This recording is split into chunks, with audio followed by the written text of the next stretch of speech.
안녕하세요. 저는 핸드메이드 제품을 판매하는 사업을 하는 50대를 바라보고 있는 여자입니다. 결혼을 하고 출산을 하며 저는 제가 단 한 번도 사업을 하게 될 거라고 생각해 본 적이 없었는데 정신을 차리고 보니 꽤 안정된 사업을 운영하는 사장님이 되어 있더군요. 사람 운명이란 게 참 신기하지 않나요? 오늘 제가 사연열차 애청자분을 찾아뵙게 된 건 다름 아닌 저의 자존감이 바닥을 치던 시절이 있었던 답답한 제 결혼 생활 이야기를 들려드리기 위해서인데요. 큰 용기 내어 사연을 보내니 다들 많은 응원 부탁드립니다.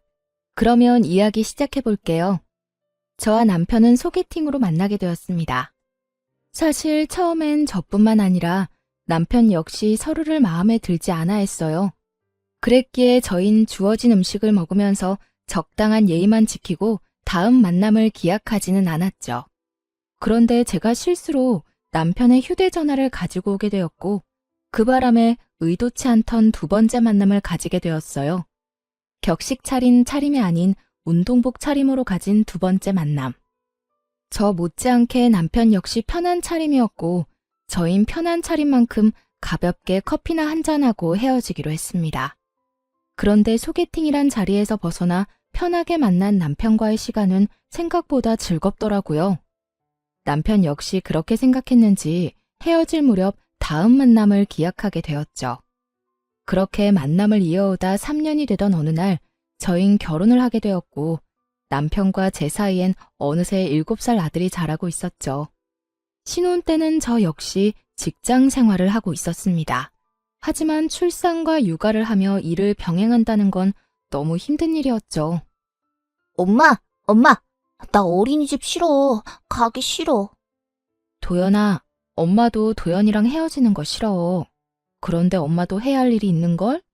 엄마는 회사에 가서 일을 해야 하니까 도연이는 어린이집 가서 친구들하고 선생님이랑 조금만 놀고 있어. 엄마가 빨리 도연이 보러 갈게. 싫어. 도연이는 싫다고. 말이 터지기 시작하니 아들은 본격적으로 어린이집을 거부했고 전 결국 복직을 하고 3개월 만에 직장을 그만두게 되었습니다. 처음엔 남편도 제가 일을 그만두는 걸 반대한다거나 싫어하진 않았어요. 오히려 반기는 쪽이 가까웠죠. 아무래도 도연이 때문에 직장 생활을 더 하는 건 무리인 것 같아. 아침마다 전쟁도 그런 전쟁이 없어. 가기 싫다는 아들 떼어놓고 출근하는 내 맘도 편하지 않고. 퇴근도 늦으니까 도연이 데리러 가면 애 혼자 있을 때가 한두 번이 아니라니까. 그 어린애를 아침 일찍 데려다주고 제일 늦게 데리고 오고. 다 애를 위해서 회사 다니는 건데 정말 이게 애를 위한 일이 맞나 싶다니까. 그래서 말인데 나 회사 그만둘까 봐. 그래, 그렇게 하자. 나 혼자 본다고 우리 집이 망하는 것도 아니고. 내가 좀 더 부지런하게 일하면 괜찮을 거야. 당신은 다른 걱정하지 말고 우리 도연이나 잘 키워줘. 돈 걱정은 하지도 말고 집안일만 신경 써. 알겠지? 이렇게나 저와 생각이 통하고 든든하던 남편이었는데 시간이 지나면 지날수록 저에게 생활비로 압박을 해오기 시작하더라고요. 그것도 물가 반영은 1도 하지 않은 4년째 같은 금액으로 주는 생활비로요. 이번 달에 생활비 좀 줄이면 안 돼? 뭐? 생활비를? 안 돼. 지금 주는 것도 사실 부족해. 거기서 아끼고 또 아끼면서 겨우 맞춰나가고 있는 건 몰라? 그런데 여기서 생활비를 더 줄인다고? 안 돼. 절대 안 돼. 나도 힘들어서 그래. 요즘 회사 사정도 안 좋아서 연장 근무하는 것도 눈치 보이고. 그러지 말고 당신 다시 일자리 알아보면 안 돼? 나 혼자선 도저히 힘들어서 안 되겠어. 요즘같이 힘든 시기에 내가 취업이 되겠어? 하여튼 알아는 볼게. 그래도 큰 기대는 하지 마. 나한테 취업 가지고 부담을 주지 말란 말이야. 알겠어. 내가 부담을 주면 또 얼마나 준다고. 천천히 시간을 가지고 기다릴 테니까 노력이라도 해봐. 그렇게 전 취업을 준비하게 되었고 제 예상대로 그건 쉬운 일이 아니었죠. 경력 단절에다가 아기 엄마. 그 어느 회사에서도 선호하는 사람은 아니었고 취업을 준비하며 저의 자존감마저 바닥을 치게 되었습니다. 예전엔 다른 회사에서 이직을 권할 만큼 능력 있는 사람이었는데 이젠 어디에서도 환영받지 못하는 사람이 되었다는 생각에 자존감은 급속도로 바닥을 치게 되었죠. 그러는 와중에 그 어떤 압박도 부담도 주지 않겠다는 남편은 그 호언장담이 무색하게 그렇지 않아도 바닥인 제 자존감을 더욱 바닥치게 했습니다. 면접은 어떻게 됐어? 오늘 근처 회사에 면접 보러 간다고 했잖아. 그런데 그게 안 될 것 같아. 도연이 곧 8살이라고 하니까 초등학교 들어가면 엄마 손길이 더 많이 필요할 텐데 회사 일은 어떻게 할 거냐고 되묻더라고. 아, 답답하다, 답답해. 내가 더 답답하다. 어떻게 매번 그렇게 다 떨어지냐? 면접 보러 가면 좀 웃고 해. 그렇게 궁상 떨고 앉아있는데 어느 사장이 합격시켜주고 싶겠냐? 나 같아도 싫겠다. 당신 무슨 말을 그렇게... 그리고 내가 면접하러 가서도 이러고 있겠어? 지금이야 매번 면접에서 떨어지니까 속이 상해서 이런 표정인 거고 면접에선 나도 밝은 표정으로 있다고. 하여튼 말이라도 좀 예쁘게 하면서 위로라도 해주면 안 돼? 그렇지 않아도 속상하고 자존감도 떨어지는데 당신까지 꼭 그렇게 후벼 파야 속이 시원하냐고. 당신이 잘못해서 면접 떨어져 놓고 왜 나한테 화풀이야? 엄한데 화풀 생각 말고 저녁이나 차려. 돈 못 벌면 밥이라도 제때제때 차려내란 말이야. 남편은 매번 떨어지는 면접에 상심이 큰 저를 위로하기는커녕 비아냥대며 저의 속을 뒤집어 놓기 일쑤였고 전 그런 남편에게 마음이 상할 대로 상해버려 점점 입을 다물게 되었죠. 그럴수록 남편이 점점 더 저를 무시하기 시작했고 어느새 저흰 눈만 마주쳤다 하면 서로를 깎아내리기 바쁜 사이가 되어버렸어요. 이번에도 떨어졌지? 물어 뭐해. 아무 말 안 하고 있는 거 보면 100% 떨어졌겠지. 하긴 나 같아도 당신 같은 아줌마는 안 쓰겠다. 나 같은 게 어때서? 당신 진짜 말 그따위로밖에 못해? 그리고 내가 이렇게 아줌마 된 게 다 누구 때문인데? 누구 때문인데? 설마 나 때문이라고 할 건 아니지? 당신이랑 결혼하고 애 낳고 집안일 하느라 경력 단절 된 건 생각도 안 하나 봐. 내가 만약에 일 안 쉬고 당신처럼 일했으면 아마 모르긴 몰라도 업계 최고 대우 받으면서 일했을 거야. 그건 당신 생각이고, 그리고 그렇다고 한들 그게 무슨 소용이야? 지금은 취업도 못하고 집에서 밥이나 축내는 밥순인데 말이야. 뭐? 밥순이? 참나 기막혀서. 그러는 너는 뭔데? 밥순이한테 밥이나 빌어먹고 사는 너는 뭐냐고.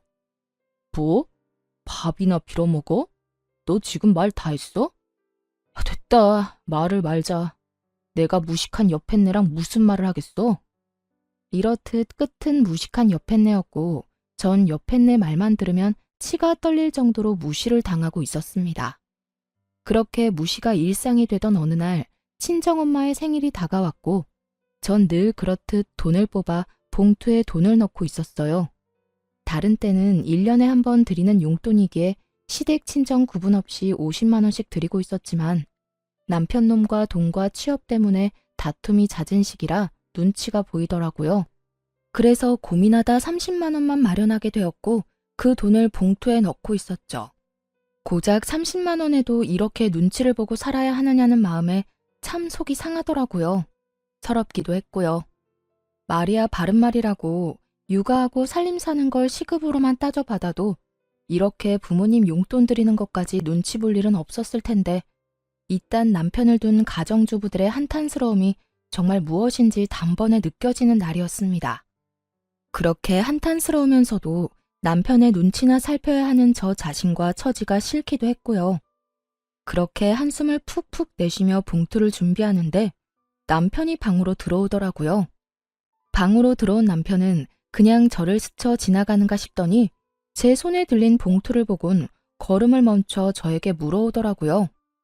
웬 돈이야? 전혀 아무것도 모른다는 표정에 저는 반사적으로 고개를 들어 남편을 노려봤고 저의 눈빛에 의아해하던 남편은 이내 엄마의 생일이란 게 떠오른 듯 재빨리 말을 하더라고요. 아, 장모님 생신이지? 이번 주 주말에 같이 밥 먹기로 했어. 시간 괜찮지? 주말에? 나 안 돼. 당직 잡혀서 회사 나가봐야 해. 진작 말해주지. 일찍 알았으면 다른 사람이랑 미리 바꿨을 텐데. 당직이라 사실 알고 있었어요. 당직이 아니라는 걸 말이에요.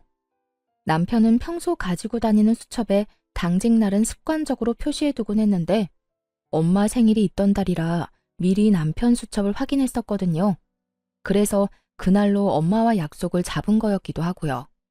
하지만 남편은 당직이라며 저를 속였고 전 그 거짓말에 속아 넘어가기로 했습니다.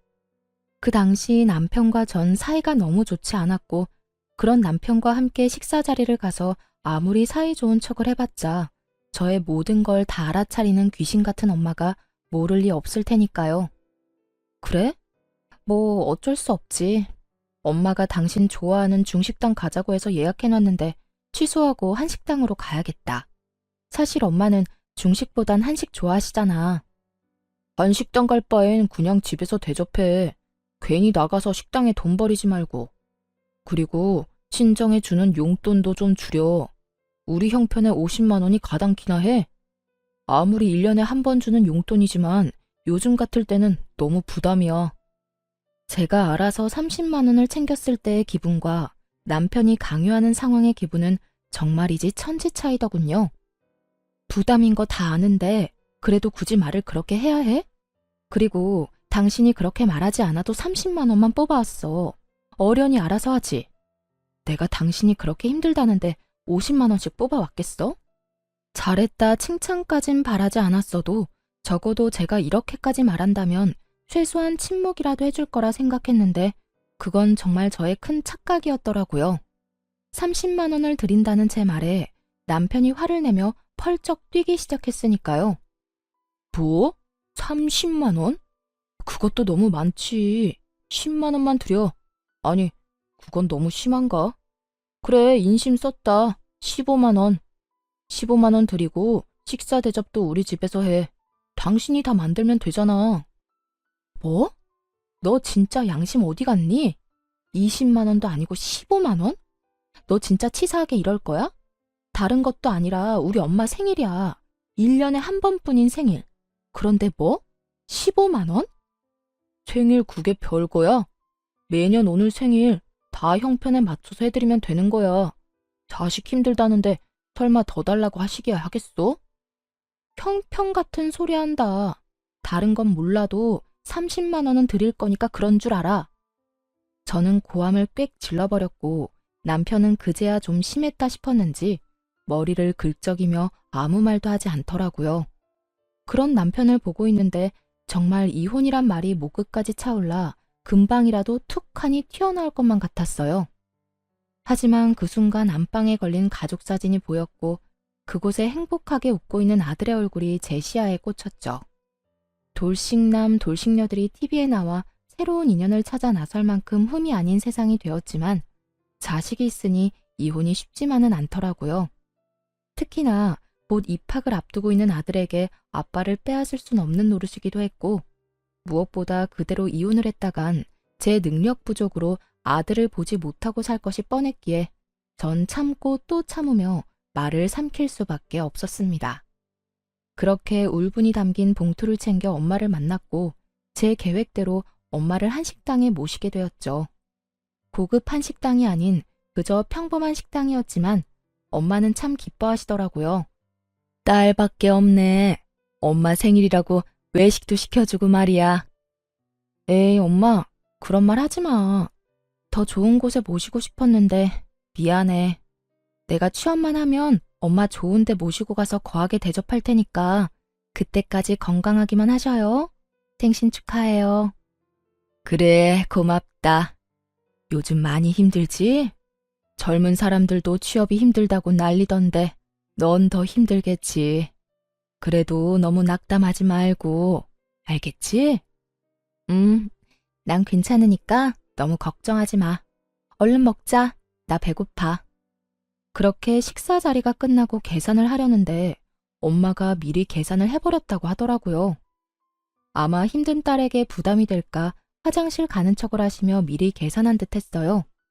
그것까지도 마음이 너무나도 속상했는데 집으로 돌아와 가방을 정리하던 저는 그 자리에 주저앉아 펑펑 울고 말았습니다. 제 가방 속엔 제가 엄마에게 드렸던 봉투가 고스란히 들어있더라고요. 30만 원이 아닌 100만 원이 든 돈 봉투가요.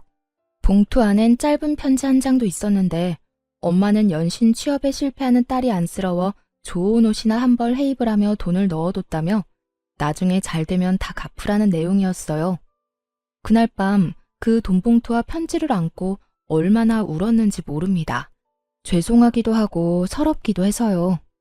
전 그 100만 원 봉투를 보며 다시 태어나기로 다짐했고 취업 대신 100만 원을 발판 삼아 다시 한번 큰 용기를 내기로 했죠. 제가 낸 큰 용기는 사업이었어요. 처녀 때 제가 하던 일은 다름 아닌 보석 디자이너였는데 보석을 디자인하던 그 당시에도 전 머리핀에 관심이 많았어요. 그래서 전 제가 제일 잘할 수 있으면서도 좋아하는 일로 새로운 도전을 해보기로 했습니다. 그간 가정주부로 산 세월이 얼만데 그 흔한 비상금 한 푼이 없더라고요. 얼마나 악착같이 가정에만 충실하게 살았는지 기특하다는 생각보단 멍청했다는 생각만 들었어요. 제 수중에는 부모님이 주신 100만 원이 전부였고 그 돈으로 머리핀 재료들을 구입해 핸드메이드 제품을 만들어 팔기 시작했습니다. 처음엔 제품 종류가 많진 않았어요.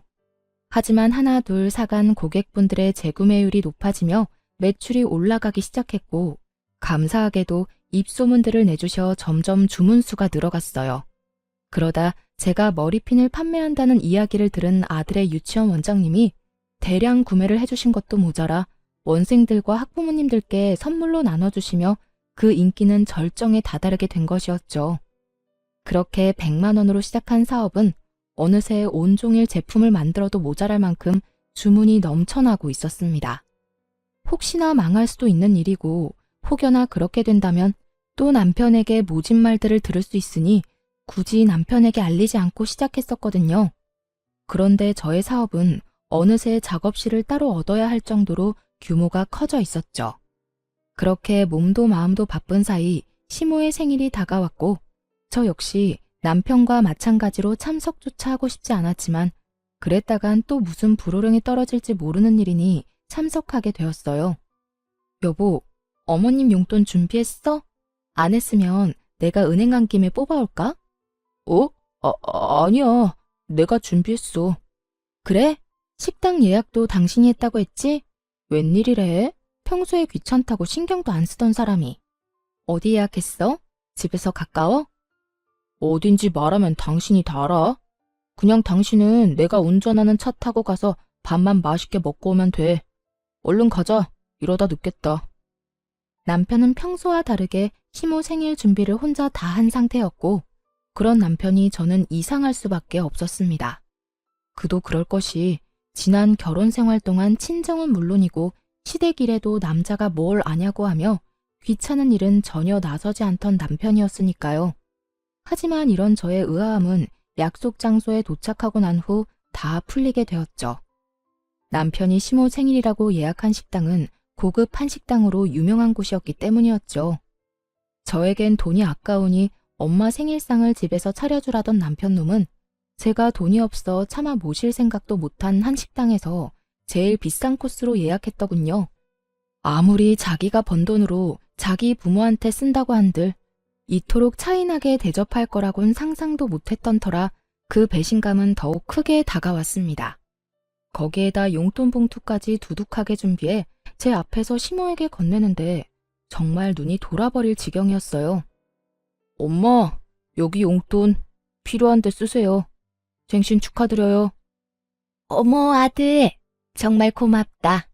그렇지 않아도 요즘 여기저기 쓸 데가 많았는데 역시 우리 아들뿐이야. 그런데 봉투가 좀 두껍다. 작년보다 훨씬 많은 것 같은데 요즘 우리 아들 벌이가 좀 되나 봐. 경기 안 좋아서 다들 힘들다고 난리던데. 역시 우리 아들 능력도 좋아. 에이, 얼마 안 돼요. 내년 생신 땐 더 드릴 수 있도록 노력할게요. 말이라도 고맙다, 아들. 화기애애한 그 분위기 속에서 진심으로 웃지 못하는 건 저뿐이었습니다. 우라가 치밀어 올라 당장이라도 그 상을 엎어버리고 싶은 걸 그야말로 죽을 힘을 다해 참고 또 참았어요. 그 순간 제가 표정 관리를 어떻게 했는지, 무슨 말을 어떻게 했는지 기억이 나지 않을 정도니까요. 전 그만큼 화가 나 있었고 남편에 대한 분노로 치가 다 떨릴 지경이었어요. 그렇게 인고의 시간이 지나고 집으로 돌아온 저는 그야말로 개거품까지 물며 남편에게 따져 물었어요. 너 진짜 이럴 거야? 이렇게 치사하게 나올 거냐고. 정말 화가 나는 게 남편의 태도였어요. 저는 화가 치밀어 올라 거품까지 물며 따지는데 남편은 정말로 아무것도 모르겠다는 표정과 목소리로 저에게 왜 난리를 부리냐고 하더라고요. 내가 뭘 어쨌다고 이 난리야? 전 이런 남편의 태도에 더욱 화가 났고 그간 쌓아왔던 울분을 토해냈죠. 몰라서 물어? 식당부터 시작해서 용돈까지. 우리 엄마 생일 때 너 뭐라고 했어? 돈도 없는데 집에서 모시라면서. 그리고 용돈은 또 어떻고. 20만 원도 아까우니까 15만 원 주라고 그렇게 화를 내놓고선 오늘 어머님께 드리는 거 보니까 적어도 100은 돼 보이더라. 어떻게 그렇게까지 차별을 할 수가 있어? 뭐든 적당히 해야지. 네 엄마만 부모고 내 엄마는 남이다 이거니? 엄연히 따지면 남이 맞잖아. 그리고 당신 엄마는 당신이 챙기고 우리 엄마는 내가 챙기는 게 당연한 거잖아. 당신은 오히려 나한테 고마워해야 해. 당신이 장모님한테 드린 용돈도 내 돈으로 드린 거잖아. 그러니까 지금 당신이 나한테 화낼 게 아니라 고마워해야 하는 거라고. 30만 원이든 15만 원이든 그게 얼마든 당신이 나 없었으면 그 돈을 줄 수 있었을 거라 생각해? 뭐? 당신 진심이야? 정말 진심으로 그렇게 생각하고 있는 거야? 그리고 더 솔직하게 말하면 나 사실 당신 집에 돈 주는 거 아까워. 형편이 좋으면 몰라. 솔직히 나 혼자 벌어서 양가 다 챙기는 게 쉬운 줄 알아? 솔직한 심정으론 처가에 주는 돈 우리 집에 다 주고 싶다고. 이렇게 말하는 남편 놈을 보며 더는 대화할 필요가 없다는 생각이 들더군요. 매번 형편 타령하는 것도 어이가 없었고요. 저희요, 서울에 자가 있습니다. 그것도 대출 하나 없는 저희 집이요. 결혼할 때 정확히 반반으로 해서 마련했고, 그래서 명의는 공동 명의였죠. 남편의 월급이 적은 것도 아니었고, 적금, 생활비, 남편 용돈 등등 다 내고도 어느 정도 여유 있다는 거 저도 다 알고 있는데 그놈의 형편 타령에 입이 마르지 않는 지경이니 제가 얼마나 어이가 없겠어요. 오죽했으면 그냥 내가 자기 돈 쓰는 것이 꼴 보기 싫다고 하는 것이 도리어 남편이 덜 미울 것 같은 심정이었어요. 전 끊임없이 치사하게 구는 남편에게 이렇게 말했어요. 그래, 알겠다. 그러면 앞으로 당신 집은 당신이 챙겨. 내 집은 내가 챙길 테니까. 불만 없지? 불만? 불만이 왜 있겠냐? 나야 당연히 고맙지. 너 분명 네 입으로 그랬다. 각자 집은 각자 챙기기로. 남편은 각자 집을 챙기게 된다면 누구 손해가 큰지 전혀 알지 못하는 듯 하더군요. 하긴 제가 생색내는 사람도 아니었고 시댁의 제사부터 시작해서 명절까지 전 그 누구의 도움도 받지 않고 혼자 해냈고 때론 남편도 없이 혼자 가서 음식 준비에 마무리까지 혼자 다 해낸 것이 한두 번이 아니었으니까요. 그것뿐인가요? 제 시모 쉬운 사람 아닙니다. 틈만 나면 전화가 와서 이런저런 잡일 다 시켜대는데 그게 얼마나 사람 미치게 하는지 남편은 전혀 알지 못하겠죠. 그런 모든 일들에서 해방시켜준다는데 제가 마다할 이유는 없었고 전 다시 한번 정확히 각자의 의미를 짚어주었죠. 그래, 알겠어. 앞으로 나 당신 집에 발길도 안 할 거야. 각자 집 챙긴다는 거엔 제사, 명절, 생신 다 포함되는 거 알지? 난 이 시간 이후부터 그 모든 걸 다 챙기지도 참석도 안 할 테니까 그런 줄 알아. 아, 물론 당신도 안 챙겨도 돼. 우리 집은 내가 알아서 챙길 테니까. 막상 제가 참석도 안 한다고 하자 남편은 잠시 멈칫하는 듯 했지만 친정에 쓰는 돈이 너무나도 아까운지 이내 알겠다며 약속 꼭 지키라고 하더군요. 그렇게 저흰 한 집에서만 사는 남보다 못한 부부 사이가 되었고 그렇게 시간은 흘러 아이가 초등학교에 입학을 하게 되었습니다. 제 사업은 완전히 자리를 잡게 되었고 매출은 월 1,000만 원이 되는 달이 늘어가고 있었죠. 능력이 된다는 건 참 좋더라고요. 아들의 작아진 운동화를 애써 모른 척할 필요도 없었고 20년째 쓰고 있던 친정의 세탁기를 바꿔주는 것도 걱정도 무리도 할 필요도 없이 할 수 있었으니까요. 30만 원을 주고 100만 원을 받아왔던 죄송했던 지난 생일과는 달리 엄마의 생일 선물로 500만 원을 드렸던 그날 엄마도 울고 저도 울었습니다. 그렇게 제가 눈물로 행복한 날들을 보내는 사이 또다시 시모의 생일이 다가왔어요. 저희가 각자 집은 각자 챙기기로 한 후 처음 맞는 시모의 생일이었죠. 저는 약속한 대로 그리고 제가 선언한 대로 시모 생일은 신경 쓰지도 않았고 그랬기에 참석도 하지 않았습니다. 그 대신 전 엄마를 모시고 그때 시모의 생신날 갔던 저에겐 돈이 없어 차마 엄마를 모시고 가지 못했던 그 한식당에 가게 되었죠. 엄마와 전 가게에 들어서 예약한 룸을 향해 걸어 들어가는데 그곳에 남편과 시댁 식구들도 왔더군요. 혹시나 하는 마음이 있긴 했지만 같은 시간대에 만나게 될 거라고는 생각도 못했는데 이를 어쩌나 했어요. 하지만 다행스럽게도 남편을 제외한 시댁 식구들은 저를 보지 못했고 저를 발견한 남편만이 저와 눈이 마주치게 되었죠. 전 그런 남편을 무시한 채 재빨리 엄마를 모시고 룸으로 들어가 버렸고 그런 저의 태도에 화가 난 남편이 저를 주차장으로 불러내더군요. 왜 오라가라 난리야. 엄마랑 같이 온 거 못 봤어? 엄마 혼자 두기 그러니까 할 말 있으면 얼른 해. 너 진짜 이럴 거야? 휴대전화도 끄고 뭐 하느라 우리 엄마 생일에 얼굴도 안 내비친다 싶었더니 네 엄마랑 여기까지 밥 먹으러 왔어? 당신이 그러고도 며느리야? 어떻게 며느리가 시어머니 생일에 참석도 안 할 수가 있냐고. 이거 왜 이래? 우리 약속 잊었어? 각자 집 각자 챙기기로. 당신 그래서 우리 아빠 생일도 참석조차 안 했던 거 기억 안 나?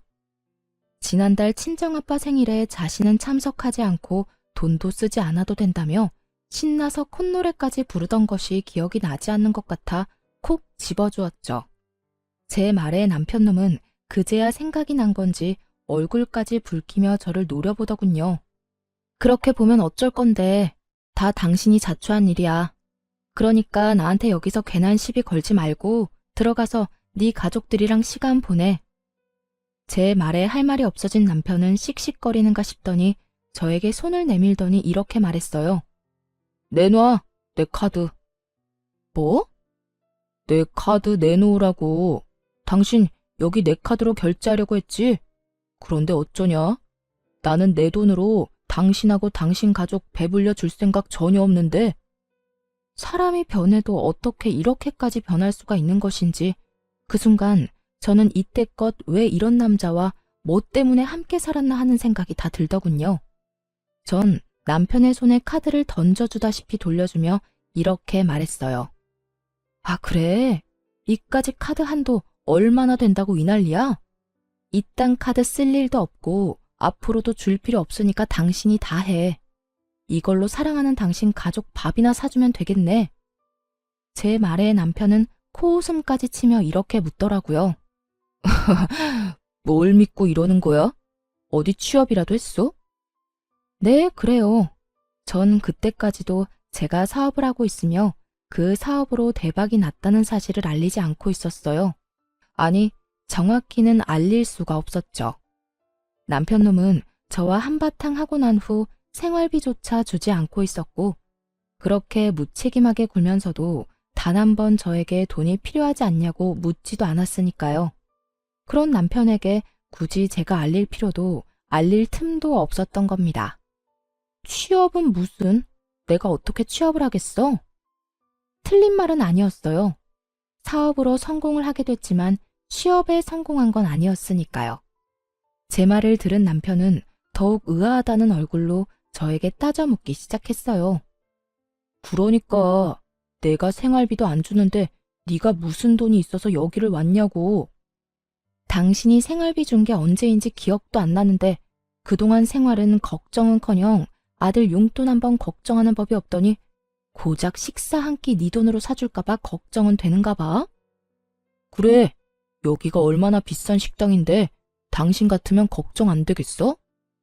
걱정하지 마. 나 취업은 못했는데 사업이 대박이 났거든. 그래서 우리 엄마 모시고 여기 정도 올 돈은 있어. 뭐? 사업? 당신이 무슨 사업이야? 집에서 살림만 하던 여자가 사업은 무슨? 괜히 자존심에 나한테 거짓말하는 거지? 그래, 그거네. 자존심이 밥 먹여주는 거 아니니까 거짓말 그만하고 지금이라도 장모님이랑 빨리 나가. 여기 정말 비싸다니까. 제 말은 전혀 믿지 못하고 행여나 자신에게 빈대라도 붙을까봐 벌벌 떠는 남편을 보며 비로소 오늘이 그날이구나 싶더라고요. 저희가 그 긴 세월의 인연을 끝내고자 이혼을 말하게 되는 날 말입니다. 엄마랑 내 밥값은 내가 알아서 해결할 테니까 당신은 신경 쓰지 마. 아니다. 그냥 마음대로 생각해라. 그리고 만난 김에 이야기 나누게 된 김에 한마디 더 할게. 우리 이혼하자. 그래도 함께한 세월이 10년인데 이혼을 고하는 제 목소리는 제가 느끼기에도 소름 끼칠 정도로 무미건조하더라고요. 오랜만에 만난 지인에게 다음에 만나면 밥이나 먹자고 하며 건네는 말투. 그 이상도 그 이하도 아닌 아무런 감정도 담지 않은 목소리였어요. 그런 저의 말투와 태도 그리고 표정에 남편은 심각한 얼굴로 되물어 오더군요. 이혼? 그게 무슨 말이야? 갑자기 이혼은 무슨? 당신 어디 아파? 제정신 아니지? 갑자기라고 하더군요. 남편에겐 갑자기인 그 이혼이 저와 아들에겐 갑자기가 아니었는데 말이죠. 어느 날 아들이 진지한 얼굴로 저에게 이렇게 말하더라고요. 엄마 그냥 아빠랑 이혼하면 안 돼요? 어? 이혼? 너 이혼이 무슨 뜻인 줄 정확히 아는 거야? 엄마, 나 초등학생이야. 그 정도는 충분히 안다고. 안다는 애가 이혼하라는 말을 어떻게 엄마한테 할 수가 있어? 왜? 무슨 일 있어? 아들은 이유를 말하지 않았고 전 그저 남편과 아들 사이에 제가 모르는 무슨 일이 있겠거니 했어요. 제 눈에는 어리게만 보이는 고작 초등학생인 아들의 입에서 나온 말이었으니까요. 하지만 아들은 끊임없이 저에게 이혼을 말해왔고 어느 날은 그 이유를 말해주더군요. 엄마가 행복해 보이지가 않아요. 나하고 있을 땐 엄마가 웃기도 하고 행복해 보이기도 하는데 아빠와 함께 있을 땐 엄마가 행복해 보이지 않아요. 그러니까 그냥 이혼하면 안 돼요? 정신이 번쩍 들더라고요. 저는 아들 때문에 저런 남편이라도 붙잡고 살았던 것인데 아들은 저를 위해 저런 아빠를 참고 있었던 사실을 알게 되었으니까요.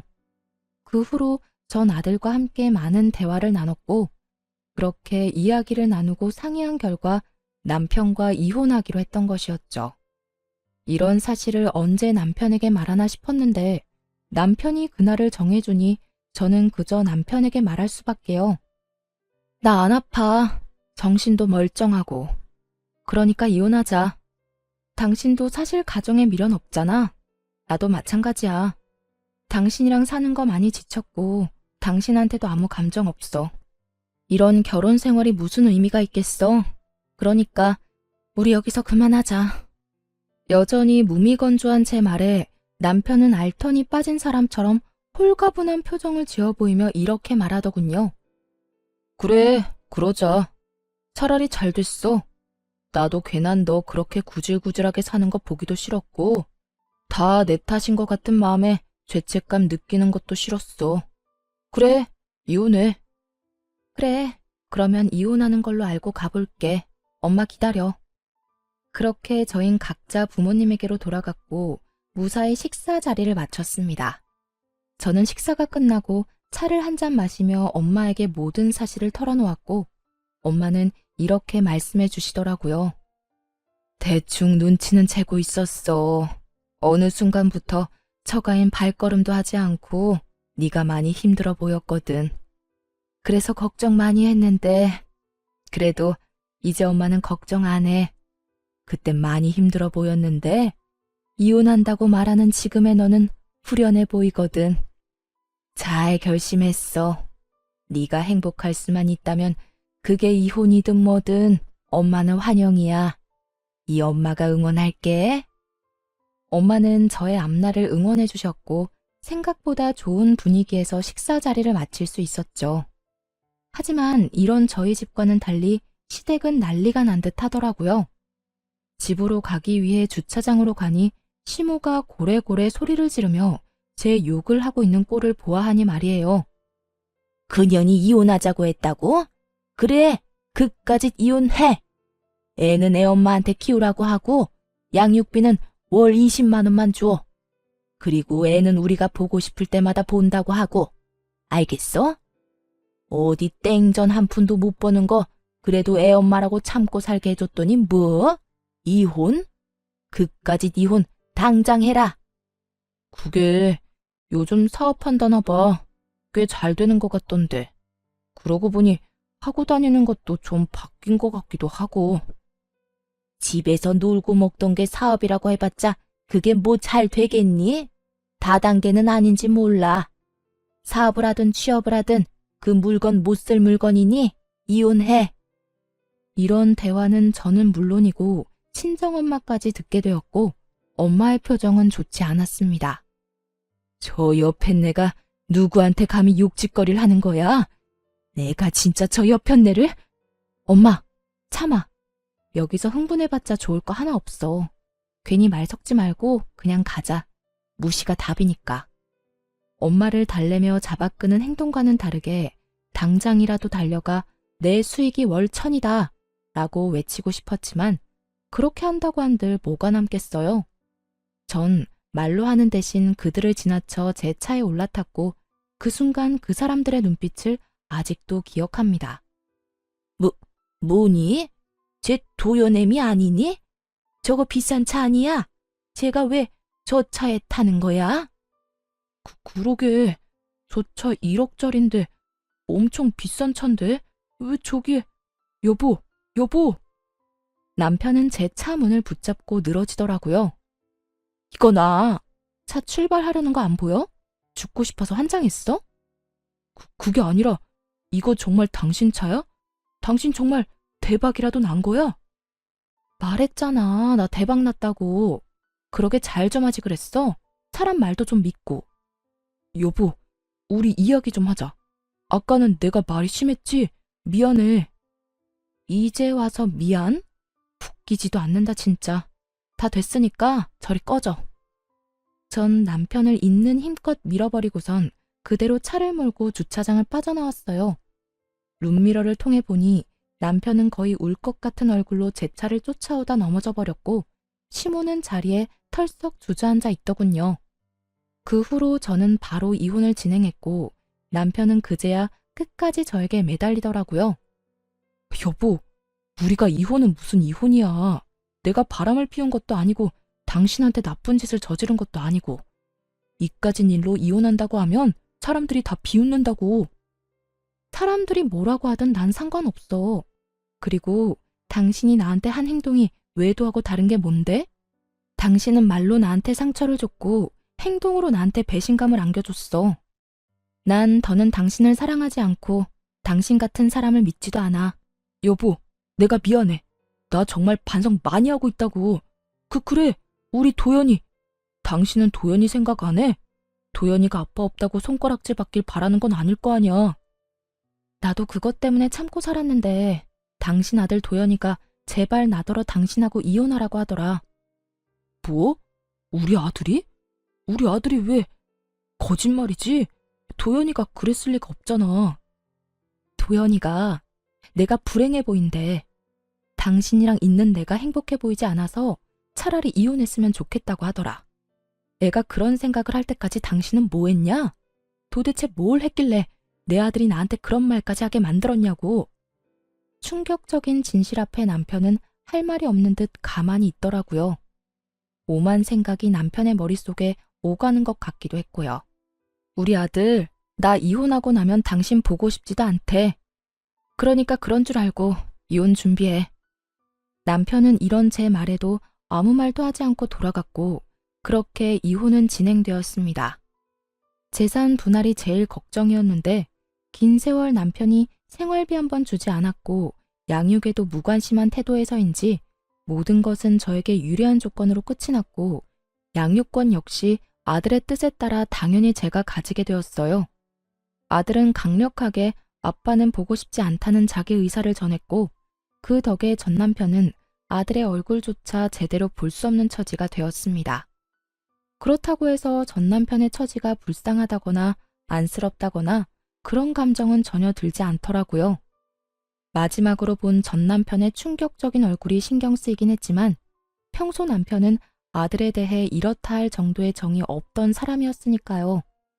이혼을 하며 알게 된 사실인데 전 남편의 말이 씨가 된 것인지 전 남편의 회사가 정말로 힘들어져 인원 감축에 들어가게 되었다고 하더라고요. 그 결과 평소 능력이 없던 남편이 잘리기 직전이란 말을 듣게 되었죠. 거기에다 그간 전 남편에게 뭐든 넙죽넙죽 잘 받던 전 시모는 막상 전 남편이 이혼한 것도 모자라 회사까지 잘려 전 시댁에 신세를 질 위기에 놓이자 딱 잘라 안 된다며 내쫓아버렸다고 하더군요. 이러한 사실은 전 시모의 입을 통해 직접 듣게 되었죠. 무슨 일로 전화까지 주셨어요? 저 이제 어머님 며느리 아닌데요. 나라고 전화하고 싶어서 한 줄 아니? 네 남편 여기 왔다 갔다. 제 남편 아니고 어머님 아들이요. 저 이혼한 거 잊었어요? 그래, 내 아들. 방금 너랑 이혼하고 회사까지 잘린 내 아들 왔다 갔다. 꼴을 보아하니 마땅히 오갈 데도 없는 것 같더구나. 그렇다고 내가 나이가 몇 살인데 이 나이에 아들까지 끼고 살 순 없는 노릇이라 그대로 내쫓았다. 잘하셨네요. 그런데 그걸 왜 저한테 말하세요? 저는 궁금한 적도 알고 싶지도 않은데요. 말버릇하고는 에휴, 너 화난 거 나도 안다. 그런데 들어보니 너도 잘한 거 하나 없더구나. 그러니 너도 잊지 마고 그만 아범 데리고 가거라. 아무리 밉다고 해도 네 새끼 아빠인데 저대로 둘 수는 없는 노릇이지 않니?